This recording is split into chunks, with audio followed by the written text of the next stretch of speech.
নিজেকে সমৃদ্ধ করার চেষ্টা করেছি। যেখানে এই বাংলাদেশ থেকে যারা এখানে এসেছেন, আপনারা প্রত্যেকেই নিজের ইচ্ছায় এসেছেন এই দেশে, এটা কিন্তু সত্য নয়। অনেক মানুষকে আমি জানি যারা বাধ্য হয়ে প্রাণের মায়ায় বাংলাদেশ ছেড়ে এখানে এসেছেন। আজকে কে যেন বলছিলেন নিজের পায়ে কুড়াল মেরেছিল, আপনি বলেছেন ফৌজিয়া আপা, যে আমাদের আসলে কপালে আমরা কামলা রাশি আর কি, সেই জন্য প্রবাসে আমরা আছি, প্রবাসেই থাকবো।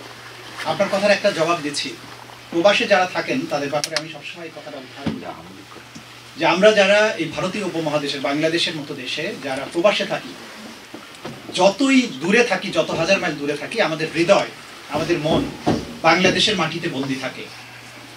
শেষ মুঘল সম্রাট বাহাদুর শাহ জাফর রেঙ্গুনে যখন বন্দী অবস্থায় ছিলেন, নির্বাসিত অবস্থায় ছিলেন, তখন মৃত্যুর আগে তিনি ভারতের গভর্নর জেনারেলের কাছে আবেদন করেছিলেন যে তার লাশটি যেন দিল্লির মাটিতে দাফন করতে দেওয়া হয়। সেই আবেদনটা নামঞ্জুর করা হয়।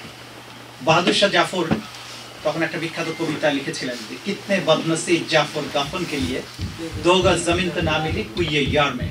হে জাফর, তুমি কতটাই হতভাগ্য যে দিল্লির মাটিতে স্বজনদের জনপদে তোমার জন্য 2 গজ জমি জুটেনি। বহু বছর পরে ভারতের তদানীন্তন প্রধানমন্ত্রী রাজীব গান্ধী রেঙ্গুনে বাহাদুর শাহ জাফরের সমাধি ভিজিট করতে গিয়ে এই উক্তিটা তার কবরের পিটাফে কিন্তু লেখা আছে। সেটা দেখে তিনি আবেগ আপ্লুত হয়েছিলেন, অশ্রু সজল ভাবে তিনি ভিজিটার্স বুকে লিখেছিলেন যে কথা, যে হে মহান সম্রাট বাহাদুর শাহ জাফর, আপনি বদনসিব না, বরং শেষ কথাটা ছিল এরকম যে সেই দিল্লির মাটি হতভাগ্য যে মাটি আপনার মতো দেশপ্রেমকে ধারণ করতে পারেনি। ফৌজিয়া আপাকে অনুরোধ করবো যে আপনি নিজেকে হতভাগ্য ভাববেন না। সেই বাংলাদেশ আসলে হতভাগ্য যারা আপনাদের মতো মানুষকে বাংলাদেশের বুকে আমরা রাখতে পারিনি।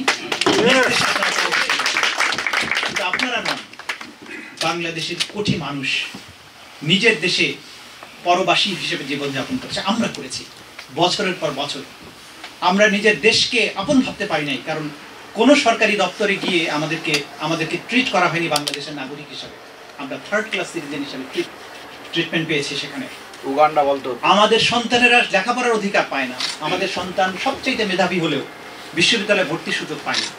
আমাদের সন্তানেরা সবচেয়ে মেধাবী হওয়ার পরেও সরকারি চাকরিতে চাকরি পায় না। কোটা সিস্টেমের বিরুদ্ধে আমাদের ছেলেমেয়েরা জেগে উঠেছিল, যে কারণে আজকে যে আনিকাদের কথা বললাম, এইখানে বাংলাদেশের সবচেয়ে মেধাবী ছেলেগুলো আমেরিকা চলে আসে, ইউরোপে চলে যায়, কারণ নিজ দেশে তারা নিরাপদ বোধ করেন না এবং তারা জানে যে তাদের মেধার মূল্যায়ন বাংলাদেশে হবে না। বাংলাদেশের রাজনৈতিক মেরুকরণের কারণে অথবা একটা বিশেষ গোষ্ঠীর কারণে তারা সেখানে অবমূল্যায়িত হবে। যে জনগোষ্ঠীর বিপুল সংখ্যক মানুষ এভাবে নিজ দেশে পরবাসী হয়েছে, তাদের জমে থাকা যুগের পর যুগ জুড়ে থাকা জমে থাকা যে পুঞ্জীভূত ক্ষোভ, সেটাই কিন্তু আমাদের মীর মুগ্ধ, আবু সাইদ, আহনাফ, আনাস, আসহাবুল ইয়ামিনের মতো শহীদেরা দ্বিতীয়বারের মতো আমাদের স্বাধীনতা এনে দিয়েছেন।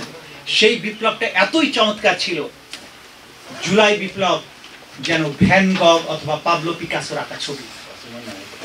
একটা মানুষের লাইফ টাইমে 5ই আগস্ট অথবা 36শে জুলাইয়ের বিপ্লব যে চোখে দেখেছে, আমি মনে করি একটা মানব জন্মে এর চেয়ে উৎকৃষ্ট কোনো দৃশ্য আর হতে পারে না, যেটা আমাদের সন্তানেরা বাংলাদেশের ছাত্র জনতার সাথে মিশে 5ই আগস্ট বাংলাদেশে দেখিয়েছে। এটা দ্বিতীয় স্বাধীনতা এবং আমাদের দ্বিতীয় রিপাবলিক গড়ার সূচনা করে দিয়েছে। এই বিজয়ের জন্য মিনাপা বলেছেন যে কতবার রক্ত দেব আমরা, 2 দিন পরে পরে রেগুলেশন, 2 দিন পরে পরে স্বাধীনতার জন্য লড়াই। আর বাংলাদেশে কোনোদিন স্বাধীনতার জন্য লড়াই করতে না হোক, সেরকম একটি বাংলাদেশ গড়ার জন্য আমরা যারা বাংলাদেশে আছি এবং আপনারা যারা বাইরে আছেন, আমরা অন্তত দৃঢ় প্রত্যয় ব্যক্ত করছি, আমাদের হারাবার আর কিছু নেই। আমরা মনে করি আমরা আমাদের বোনাস লাইফে বাস করছি। এই সরকারের আমলে বহুবার আমাদের মরে যাওয়ার কথা ছিল, ঠিক, আমাদের আর বাঁচার দরকার নেই, কিন্তু এই দেশকে আমরা মুক্ত করেই ছাড়বো। সময় ফিরিয়ে আনবো যেদিন মিনা ফারাকে নিউ ইয়র্কে বাস করতে হবে না। আমাদের যে সন্তানেরা এখানে সায়েন্স টেকনোলজি পড়ার জন্য আসে, সেদিন সবাই মনে করবে যে বাংলাদেশে আমার ফিরে যাওয়া উচিত, এটাই আমার আপন ভূমি। যেদিন আমেরিকা থেকে আপনারা বাচ্চাদেরকে বাংলাদেশে লেখাপড়া করতে পাঠাবেন, সেই দিনই এই বিপ্লবের সমাপ্তি হবে। রোগী যেন ইন্ডিয়া না যাইতে পারে, একটা রাষ্ট্র ব্যবস্থাকে ক্রমাগত 16 বছর ধরে এমন ভাবে ধ্বংস করা হয়েছিল, রাষ্ট্রের প্রত্যেকটা অর্গানকে ক্রিমিনালাইজ করা হয়েছিল।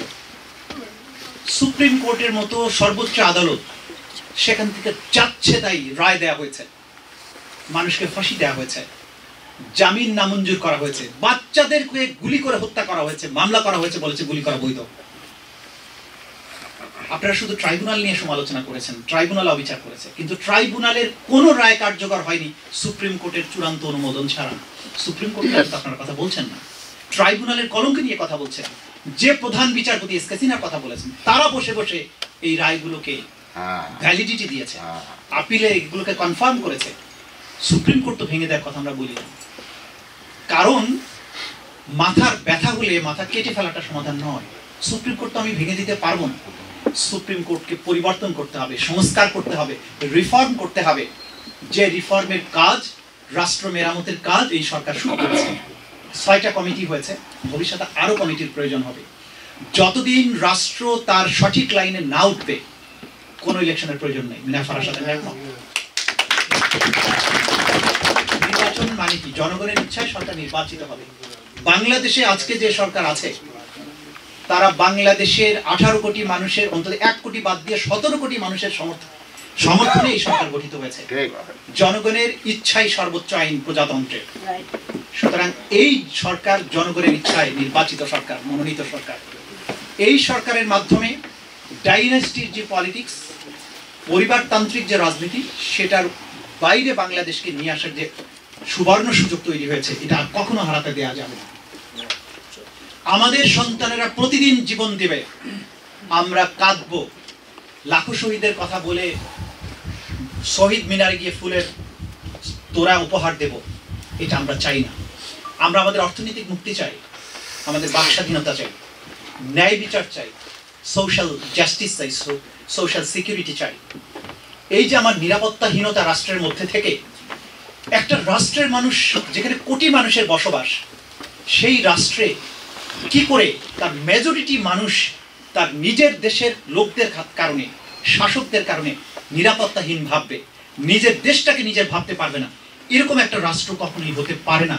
এর জন্য কখনোই মুক্তিযুদ্ধে এত মানুষের যে আত্মদান, তারা কখনোই স্বপ্নেও ভাবেনি যে বাংলাদেশ এরকম একটা রাষ্ট্রে পরিণত হবে। একটা যুদ্ধ বিধ্বস্ত রাষ্ট্রে বোমায় বিল্ডিংগুলো ধ্বংসপ্রাপ্ত হয়ে যায়, কিন্তু বাংলাদেশের বিল্ডিংগুলো অক্ষত আছে। কিন্তু সুপ্রিম কোর্ট, বিচার ব্যবস্থা, পুলিশ প্রশাসন, আমলাতন্ত্র, ইলেকশন কমিশন সহ প্রত্যেকটা প্রতিষ্ঠানকে পারমাণবিক বোমায় যেভাবে ধ্বংস হয়ে যায়, সেভাবে ধ্বংস করে দেওয়া হয়েছে। সেই ধ্বংসস্তূপ থেকে বাংলাদেশ ফিনিক্স পাখির মতো নতুন করে পুনরুত্থানের পথে হাঁটছে। এটা সহজ যাত্রা নয়। যাদেরকে ক্ষমতায় আমরা এই মুহূর্তে রেখেছি, তাদের অনভিজ্ঞতা আছে, তাদের নানান দোষ ত্রুটি থাকবে, কিন্তু এই ট্রমা, যুগের পর যুগ ধরে চলে আসা যে ট্রমা আমাদেরকে আচ্ছন্ন করে রেখেছে, সেখান থেকে বেরিয়ে আসতে একটা সময় আমাদের দিতে হবে। আমরা আপনাদের কাছে আহ্বান জানাবো, আপনাদের সমর্থন অব্যাহত রাখুন। এই ট্রমার থেকে জাতিকে বের করে আমরা আনবো ইনশাআল্লাহ, এবং এই দেশ আমাদের সন্তানদের জন্য, পরবর্তী জেনারেশনের জন্য একটা নিরাপদ দেশ হবে। তাকে তার রাজনৈতিক ভিন্ন মতের কারণে আমেরিকা পালিয়ে আসতে হবে, অ্যাসাইলাম সিক করতে হবে, ইউরোপে পালিয়ে যেতে হবে, আর্জেন্টিনায় গিয়ে মেক্সিকো বর্ডার দিয়ে জীবনের ঝুঁকি নিয়ে আমেরিকায় প্রবেশ করতে হবে, বসনিয়ার ঠান্ডায় ইউরোপে প্রবেশ করতে গিয়ে মৃত্যুবরণ করবে। আমাদের তরতাজা সন্তানেরা এইভাবে জীবন দেবে। এমন বাংলাদেশ গড়ার জন্য আবু সাঈদ আর মুগ্ধরা জীবন দেয়নি। আমরা তাদের প্রতি ফোঁটা রক্তের প্রতি কৃতজ্ঞ, এবং আমরা আমাদের কাজের মধ্য দিয়ে সেই কৃতজ্ঞতা স্বাক্ষর রাখবো ইনশাআল্লাহ।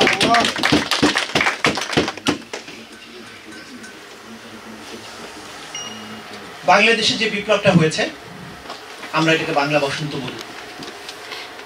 এইটার পলিটিক্যাল বিপ্লব বারবার আমরা হতে দেব না, যেটা মিনা ফারাহ বলেছেন, আমি একমত এটার সাথে। কিন্তু বিচার, যেটাকে কেন্দ্র করে আমার এখানে আসা, এই বিচারটা কেন করতে হবে?